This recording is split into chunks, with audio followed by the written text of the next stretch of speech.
The pressurization module will cover the following topics: overview of the system, main components, controls and indicators, normal operation, and abnormal operations.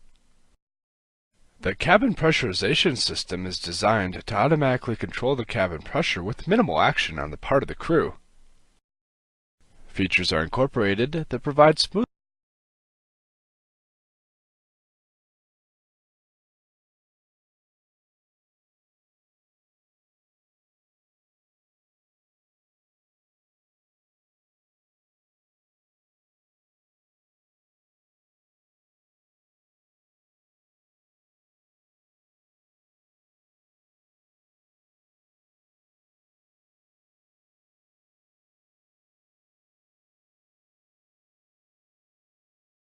Of course, components are most. The pressurization module will cover the following topics: overview of the system, main components, controls and indicators, normal operation, and abnormal operations. The cabin pressurization system is designed to automatically control the cabin pressure with minimal action on the part of the crew. Features are incorporated that provide smooth pressurization and depressurization during the flight. The design goal was to make sure that the passengers are comfortable while maintaining appropriate cabin altitudes and cabin rates of climb and descent. The pressurization system has two identical cabin pressure controllers, two safety valves, and a single outflow valve. The system can operate in an automatic or a manual mode.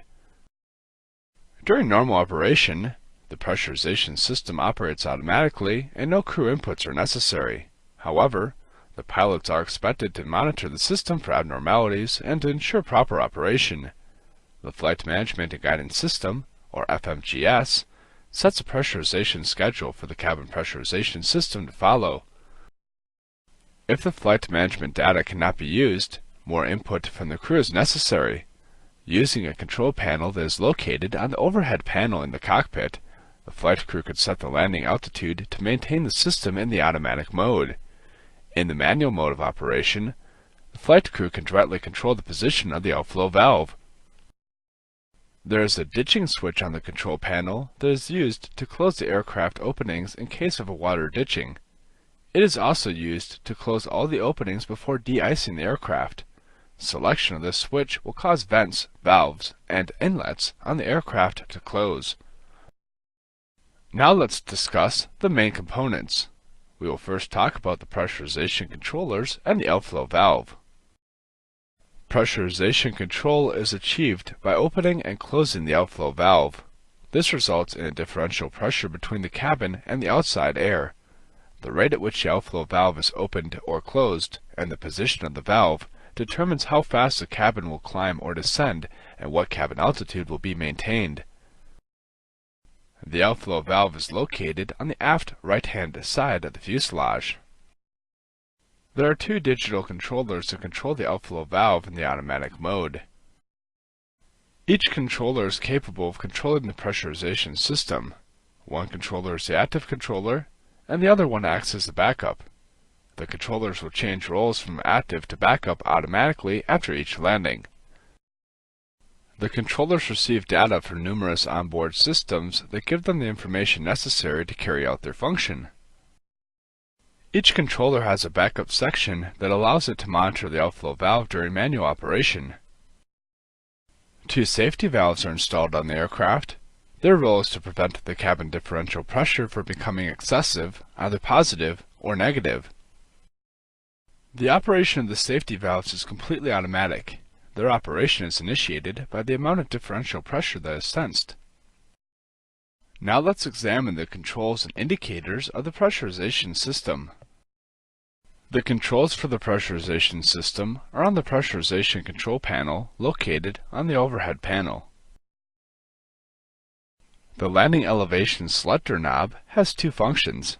First, when the knob is pushed in, it is in the automatic mode, and the pressurization system uses the information that is available to create a pressurization schedule. The active controller then opens and closes the outflow valve to follow the pressurization schedule. The second function is engaged if the knob is pulled out and turned. This allows the crew to manually set the landing field elevation. The pressurization controller will create a pressurization schedule using the landing elevation selected by the knob instead of the one provided by the flight management computer. The control panel on this screen is interactive. You can pull the knob out and set a landing field elevation of your choice.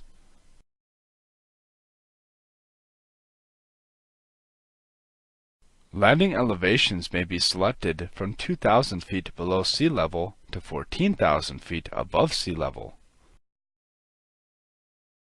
The next control is the Mode Selector push button. The normal position for this push button is deselected. This is the auto position. Click on the Mode Selector push button to select the manual position. When the switch is pushed in, the manual light appears in the switch. Now the flight crew can manually control the outflow valve by toggling the manual vertical speed control switch. The control panel on this screen is interactive. You can use the manual vertical speed control switch to change the cabin altitude. An amber fault light will appear in the top part of the push button if both automatic systems fail.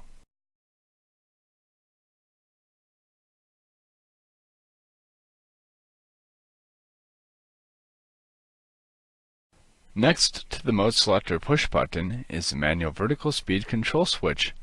This is a toggle switch that is enabled only when the Mode Selector push button is in the manual position. The switch will remain in the neutral position because of a spring and must be held to open or close the outflow valve. Click the manual vertical speed control switch to continue. Positioning the toggle switch to up will raise the cabin altitude by opening the outflow valve. Click the manual vertical speed control switch to continue. The down position causes the cabin altitude to descend by moving the outflow valve toward the closed position.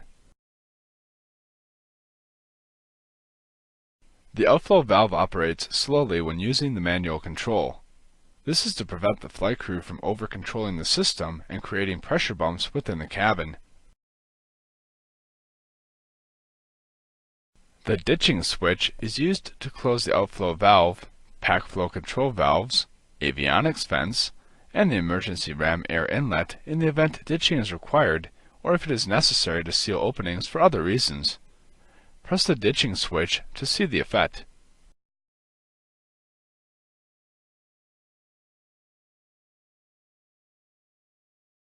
However, if the outflow valve is controlled manually, it will not automatically close if the ditching switch is selected on. Since the outflow valve is below the flotation level, it must be manually closed if an emergency water landing is required. The Electronic Centralized Aircraft Monitor, or ECAM, system provides information about the pressurization system using 4 different pages. The cabin pressurization page is the primary source of information for the crew. It provides information about the operation of the pressurization system and the position of the pressurization valves.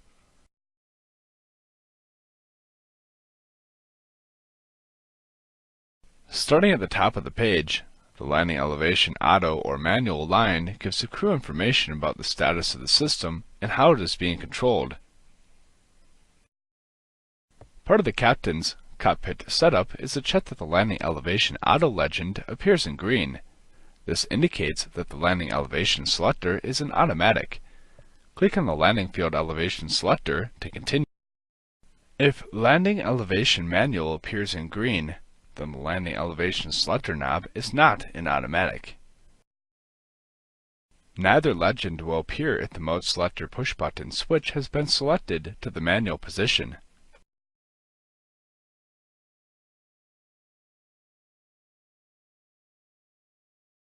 The landing elevation information will appear regardless of whether it is selected automatically by the FMGS or manually by the pilot. However, a value will not be displayed if the Mode Selector push button switch is in manual. Delta pressure shows the cabin differential pressure. It is normally green and will remain green as long as the differential pressure is within normal values. The differential pressure indication will change to amber if a preset range of values is exceeded. The maximum pressure differential between the cabin and the ambient atmosphere is 8.5 psi. Vertical speed displays the rate of cabin altitude change. It will be green for normal rates. If the system detects a cabin vertical speed that is becoming too great, the vertical speed display will begin to pulse green. If the cabin vertical speed continues to increase and reaches a value that is excessive, the vertical speed display will change to amber. Cabin altitude gives both an analog and a digital indications of the existing cabin altitude. It is displayed in green if the cabin altitude is in the normal operating range. It will become red if the cabin altitude climbs above 9,550 feet. Click on the Start Simulation button to view this situation.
The diagram below the cabin indications displays which system is active and is currently controlling the pressurization of the cabin.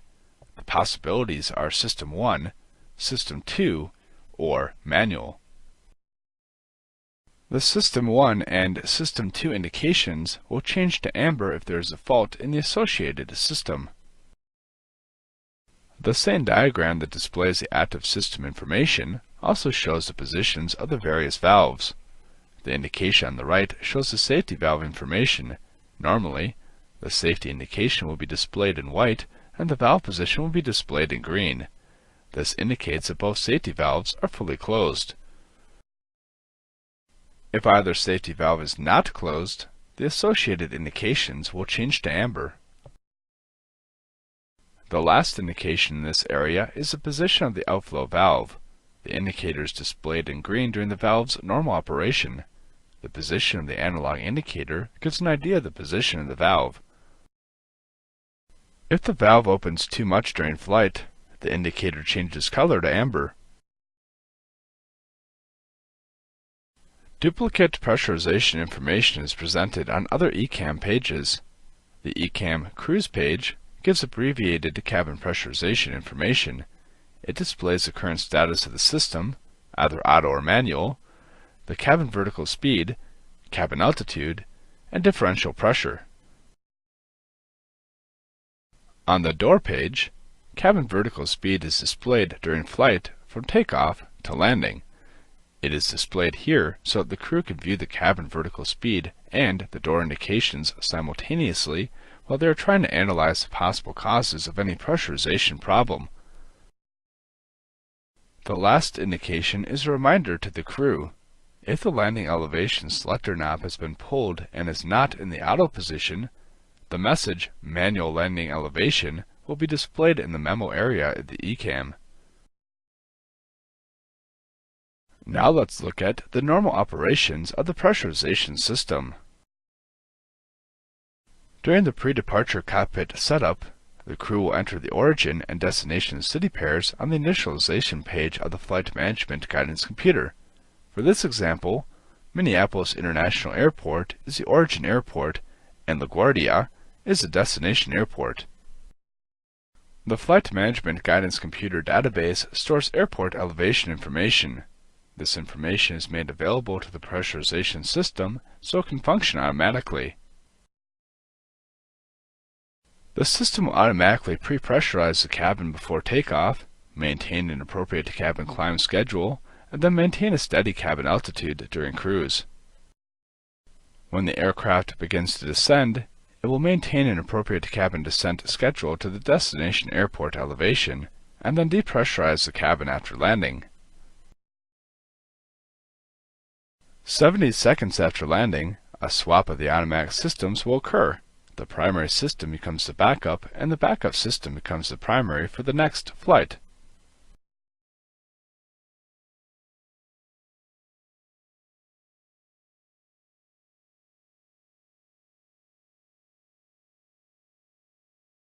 Another, slightly less automated method to normally operate the pressurization system occurs when the crew manually selects the landing field elevation. This technique will be used when FMGS data is not available for automatic pressurization. An example of when this would occur is during a charter flight to a destination airport that is not in the database.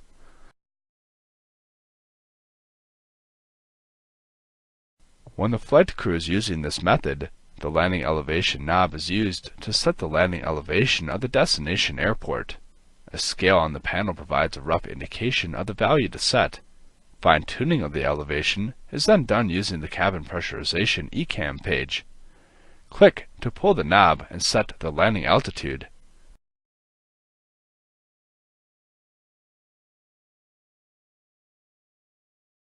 Next, we will look at abnormal operations. If one controller fails, the system will automatically shift to the other controller and send an advisory ECAM message to the flight crew to inform them that this has happened. If both automatic systems fail, the manual pressurization control may be used. Click the Mode Selector push button. This action selects the manual mode. It also cuts off power to the automatic outflow valve motors. Then the manual vertical speed toggle switch is moved to the up or down position to increase or decrease the cabin altitude as required. To prepare for ditching, or before the aircraft is de-iced, the flight crew must press the ditching push button to close the openings on the aircraft. This prevents water or de-icing fluid from entering the fuselage. This concludes